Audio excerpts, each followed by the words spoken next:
Memories of journeys long past ripple through the crystal shores of a Pacific paradise, reflecting images of the proud veterans they are today and the young, patriotic airmen they once were.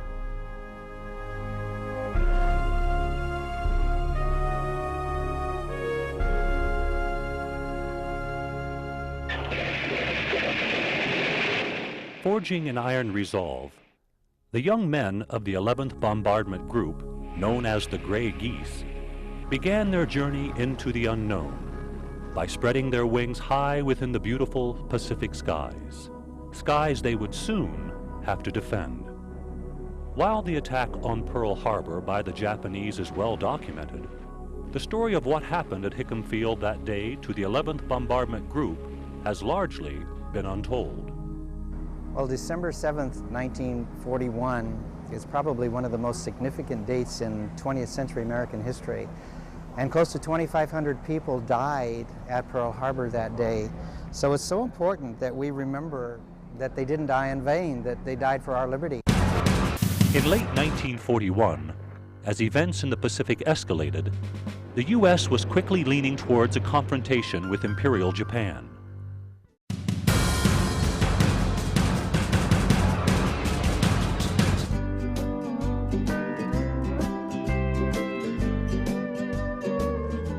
Born in Hawaii, the 11th Bombardment Group was activated in February 1940 at Hickam Field.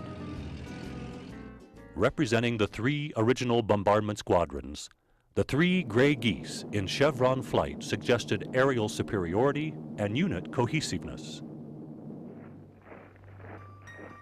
In late 1941, as events in the Pacific escalated, the U.S. was quickly leaning towards a confrontation with Imperial Japan. In the meantime, for the young airmen stationed on Oahu, Hawaii was truly a tropical bliss.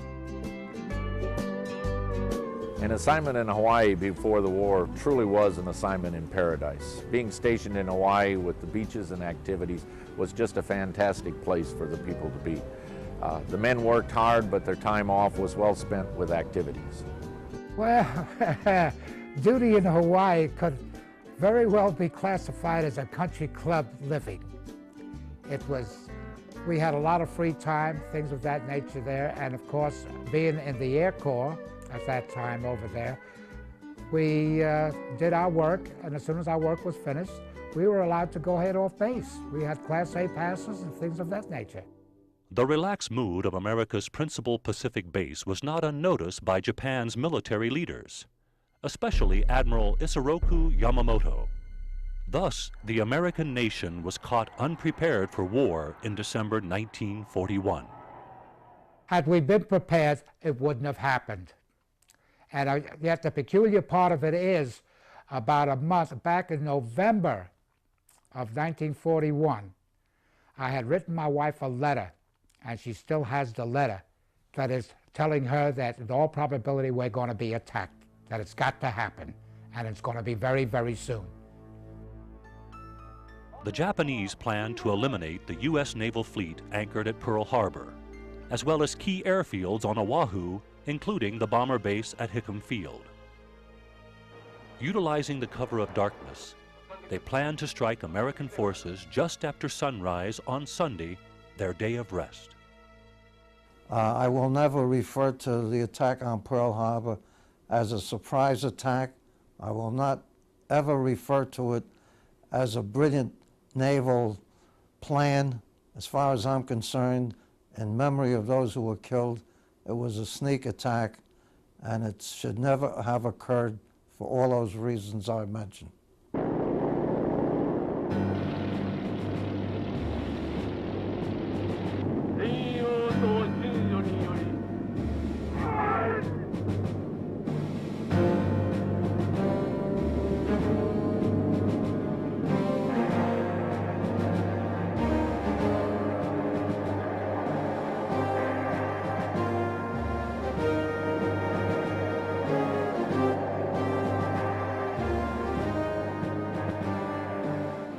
Unwary soldiers, sailors, Marines, and airmen would be completely unprepared by an attack that would turn a peaceful Sabbath into the worst military disaster in American history.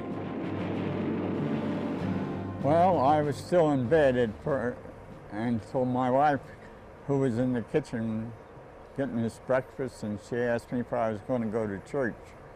I said, well, I don't know, I don't feel like it. And then she said, what kind of airplanes are they?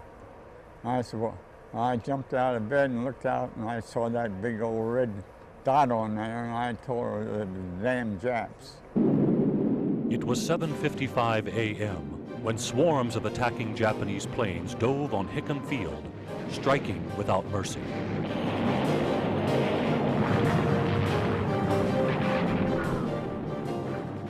The first bomb that landed on Hickam landed on the Hawaiian Air Depot. It was a very surgical strike. They hit what they wanted to hit. For example, none of the homes on Hickam was damaged during the attack. Many airmen were still sleeping in the sprawling new barracks known as the Halamakai, or the Hotel by the Sea, and never knew what hit them.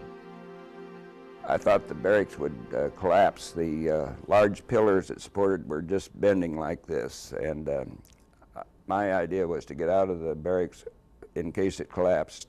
My little tailor-made flight cap that was on fell off, and I stopped and picked that up, and they were coming over at about 200 feet, machine gunning us and dropping these 25-pound daisy cutter bombs on us. And two guys were mowed down right beside of me, and I would suppose if I hadn't been over picking up my cap that I would have got it too there, but when the bomb hit, I saw the track, the big heavy doors come off of the track, and the concussion blew me out about 40 feet. Then another bomb hit, and it just picked me up and slammed me back into the concrete.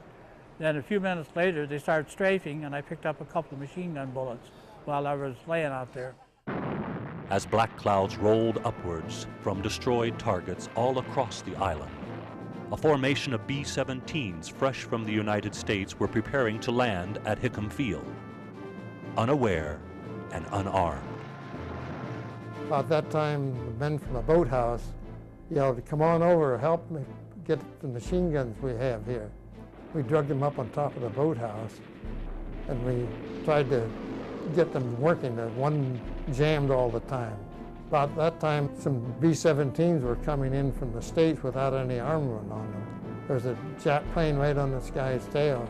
Finally, the gun worked good, and we shot this plane down over Fort Cam. Boy, was that a good feeling to see that we at least got one. Heroism was quite common that morning. One of the maintenance personnel climbed into the nose of a B-18 and began firing at the attacking Japanese. The aircraft was soon hit with incendiaries and began to burn, but he made no move to escape, but rather stayed at the gun and fired. You could hear him screaming in the end as the aircraft was totally consumed. It was heroism like that that led the men for the rest of the war as they remembered what their comrades had suffered on that fateful morning. December 7th, 1941, a date which will live in infamy. The damage inflicted by the Japanese that day was catastrophic. Losses suffered by the 11th Bomb Group at Hickam Field were devastating. The Gray Geese suffered 245 casualties out of its 350-man flock. I had friends, good friends, when I came to the 11th Bomb Group. And I saw some of them die. It's not a pretty thing. It's not a pretty thing. Some people you didn't know too well, yet you saw. I saw sights I hope I never see again. I was one of the lucky ones, and God was with me, or somebody was watching over me, because I was in the middle of it.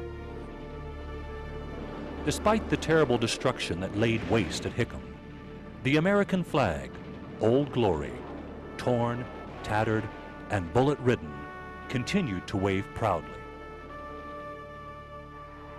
Amid the incomprehensible losses sustained from the crippling Japanese attack, James Lancaster saw a blessing in disguise. If the B-18s had been able to get off that day, they'd have shot every damn one of them down, and we would have lost a cruise on every one of those airplanes. Now, you can build an airplane in just a few months, but it takes 21 years to grow a pilot. So I think we were fortunate. And it was those spared 11th Group air crews, able to fight yet another day, who kept hope alive when all seemed lost. God bless the Air Force for what they did. They had to earn their wings the hard way, and they sure did.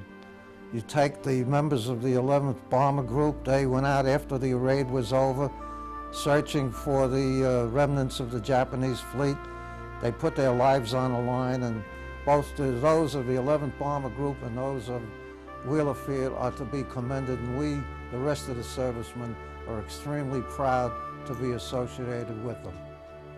The 11th Bomb Group was heavily victimized during the Pearl Harbor attack, and I think this caused within the men of that group a very special desire to come to grips with the enemy and to show the enemy that they were not victims but victors.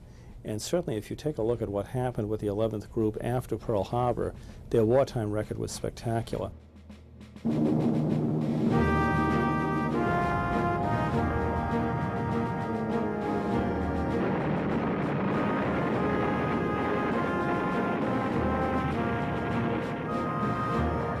Rebounding quickly from the Japanese attack, the survivors of the 11th regrouped with courage and steadfast resolve to carry the fight to Japan.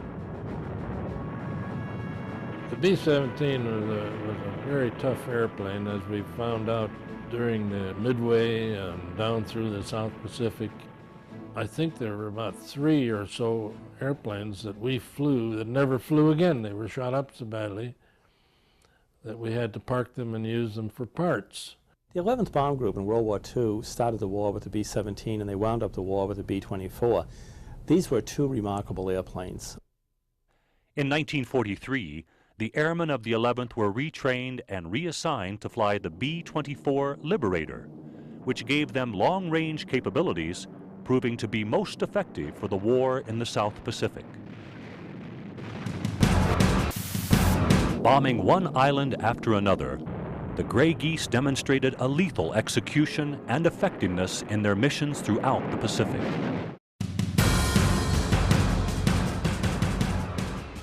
Crews like the Jitterbug tested both their aircraft and themselves every time they launched, facing dangers across the Pacific. We loaded our own bombs. We loaded our own ammunition. And we flew the mission and then came back and cleaned our equipment. Now, they don't do that today. It's not only a camaraderie, it's a singleness of purpose that everybody has to do a job and do it right. Very dedicated bunch. Bombing one island after another, the Gray Geese demonstrated a lethal execution and effectiveness in their missions throughout the Pacific. We were doing a job to end a war. We didn't want to jeopardize lives. We didn't want to lose any. Fortunately, we had a group of ground crew members in the 11th Group who were doing excellent jobs. January 1, 1944, I was grounded. I was sick at that time there, and my crew took off without me on a flight that was on a bombing mission to Maloelap. Little did Jack Wagner know that on the one mission he missed, his crew had crash-landed and would never return. How did I feel about the loss? It's like losing part of yourself. It was a time.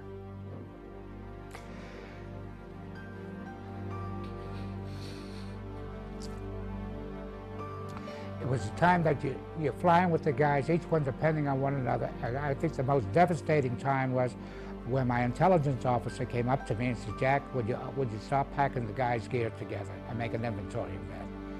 Here I was in a tent with the whole crew, and I was the only survivor. And for many, many years after, I always had the feeling that had I been with them, they might have been survived. might have survived.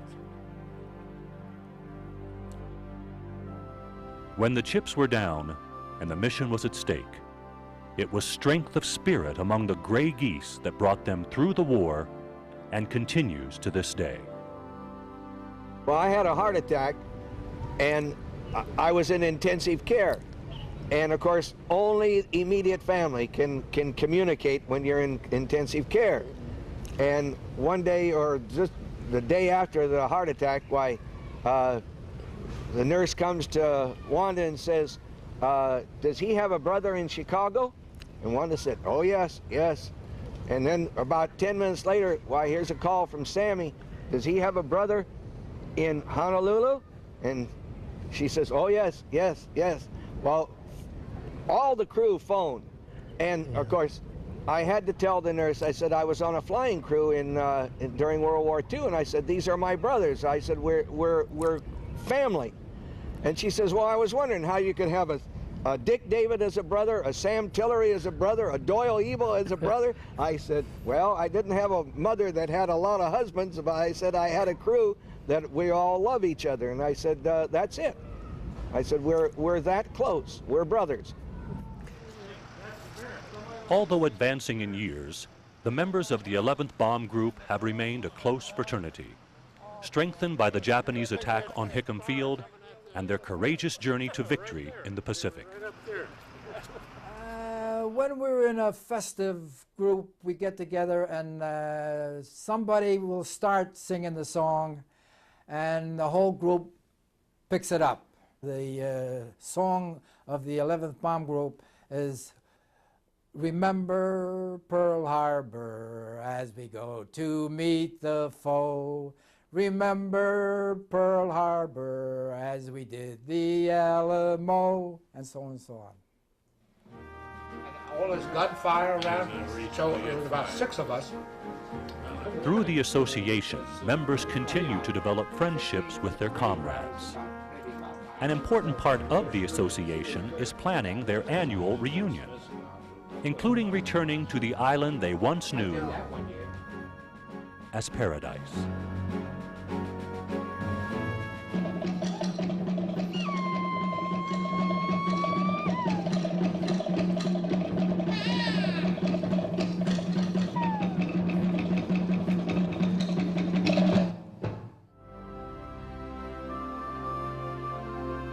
Every 5th year, we went to Hawaii. And that was always a hard place to go to, really. We all went to Hickam Field. I did. It brought back a lot of memories, and a lot of good memories and a lot of bad memories. Those never-to-be-forgotten memories remain, as well as the scars of bursting bombs and piercing shrapnel are still visible today at Hickam Air Force Base. Most prominent, though, is the bullet-scarred 3,200-man barracks, now the headquarters building for the Pacific Air Force Command. But for some members of the 11th Bomb Group, it will always be where they lived, where they slept, and for one day, where their dreams were shattered. Well, I was on the 2nd floor of the barracks, which is this right here, and I was on the other side and came on this side to see what was going on. There was a lot of noise going on, and I seen some planes flying by, these wings, and all of a sudden I saw one coming right down the middle of this wing, and I hollered at my buddy and I said, you know what? He's got a bomb on his belly and he's going to drop that damn thing. And that's exactly what you said then, see. So then I came on down and I came over here and I looked at this here after it went off, and this is the results of what took place that morning. A lot of shrapnel holes is what they are.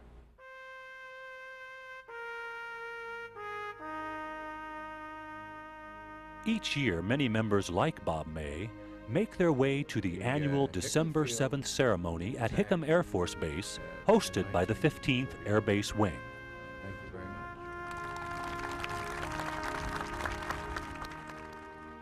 They have an opportunity to share in the warm friendships made through the years and pay special tribute to those unfortunate gray geese who did not survive that December morning.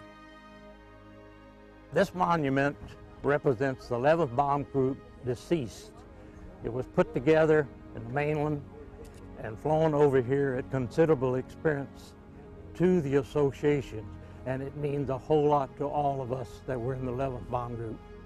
We have a 11th Bombardment Group Association reunion every year. We're coming close to the end of it because of the advanced age of most of us in the organization. We don't know for sure just when it's going to end, but it could end soon. While the reunions and the association may very well end soon, their spirit will live on forever. History is very important for any organization, but it's particularly important for military organizations.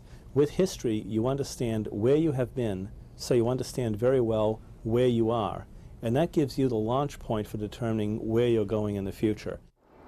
In 1994, the Air Force District of Washington, headquartered at Bolling Air Force Base in Washington, D.C., was redesignated the 11th Wing to honor and preserve the proud heritage created by the men of the 11th Bombardment Group. I can hear the whispers of the angels. I can hear their voices soft and clear. I can feel their presence all around me. And I know that they are with me here. I can see the faces of the angels. I can see